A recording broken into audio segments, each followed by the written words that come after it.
नमः शिवाय। फ्रेंड्स, मैं आज आपको एक बूढ़ी माई की कहानी सुनाने वाली हूँ, जो भगवान विष्णु की परम भक्त थी, जो कभी भागवत या कीर्तन में नहीं जाया करती थी। ये कहानी कीड़ी नगरा सींचने की है।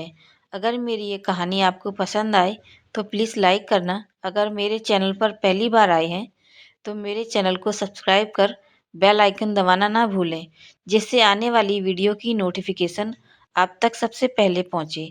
तो चलिए शुरू करते हैं आज की कहानी। कीड़ी नगरा सींचने की कथा। एक गांव में एक बुढ़िया माई रहती थी। उसके दो बेटे तथा बहुएं थीं। बुढ़िया माई भगवान श्री हरि विष्णु की परम भक्त थी। अपना जीवन दान धर्म पुण्य कार्य कर्मों में लगाती थी। परंतु बुढ़िया माई कभी भी मंदिर और सत्संग में वह तीर्थ स्थानों पर नहीं जाती थी। एक बार गांव में भागवत कथा हो रही थी।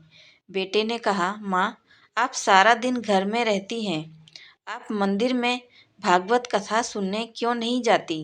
बुढ़िया माई ने बेटे का मन रखने के लिए कह दिया कि आज जाऊंगी, परंतु नहीं गई। ऐसा करते करते 6 दिन निकल गए।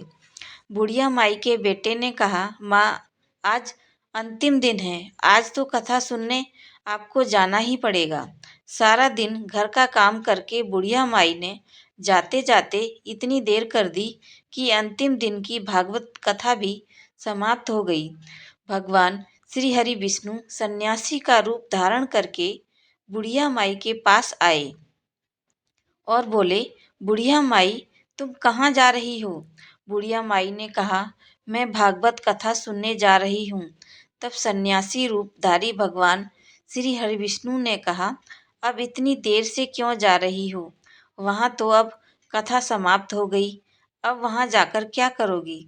बुढ़िया माई ने कहा, अब घर से निकली हूँ तो जाकर ही आऊंगी। सब सन्यासी रूपधारी भगवान श्री हरि विष्णु ने कहा कि अब कथा समाप्त हो गई, भक्त लोग भी अपने घर चले गए, अब तुम वहाँ से क्या लाओगी? तो बुढ़िया माई बोली, कुछ नहीं तो मैं वहाँ से एक ईंट उठा लाऊंगी। तो सन्यासी रूपधारी भगवान श्री हरि विष्णु बोले, तुम वहाँ से मिट्टी की ईंट लाओगी, उसके बदले मैं तुम्हें एक सोने की ईंट दे देता हूँ। बुढ़िया माई ने ईंट ले ली और घर की तरफ चल पड़ी और विचार करने लगी कि यदि यह ईंट मैं घर लेकर जाऊंगी तो बेटे बहू झगड़ने लगेंगे। इसलिए घर के आंगन में ही बाहर ही बुढ़िया माई ने वह ईंट जमीन में गाड़ दी। परंतु अब बुढ़िया माई का ध्यान उस ईंट पर ही रहने लगा। खाने पीने घर के काम करने में सदैव बुढ़िया माई अपना ध्यान सोने की ईंट पर लगाए रखती।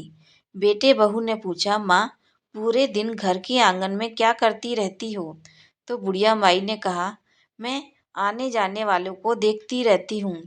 एक दिन बुढ़िया माई मर गई। यमराज के दूत बुढ़िया माई को लेने आए।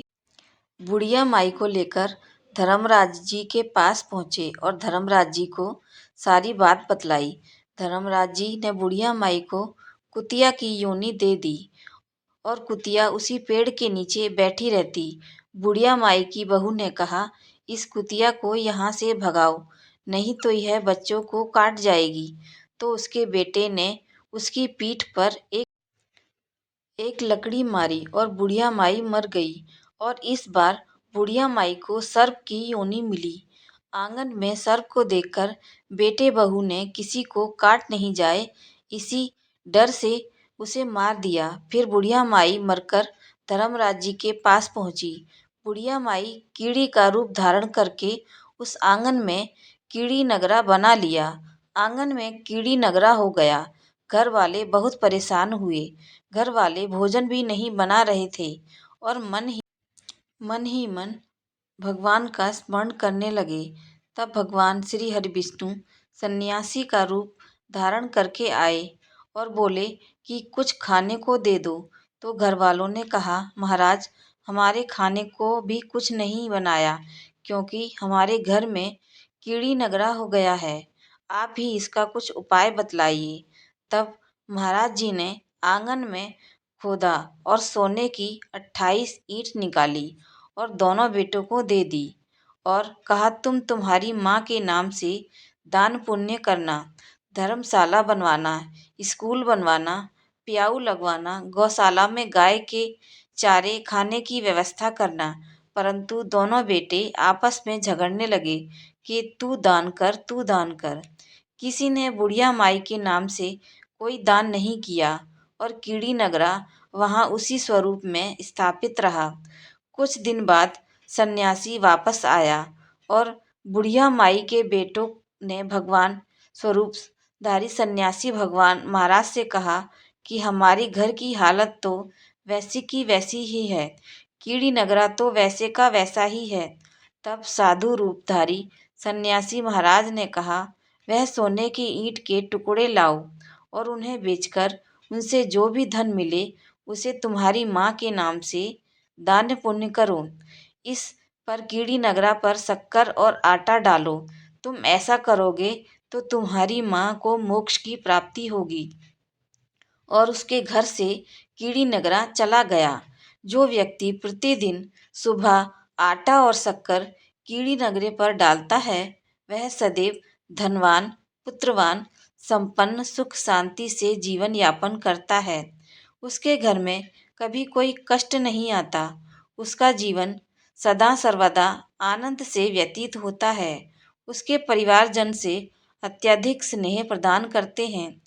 कीड़ी नगरा प्रतिदिन सींचने से जुड़ी नगरी की कहानी सुनने से, दान पुण्य व धर्म कार्यों में रुचि लगाने से जीवन उत्तम हो जाता है।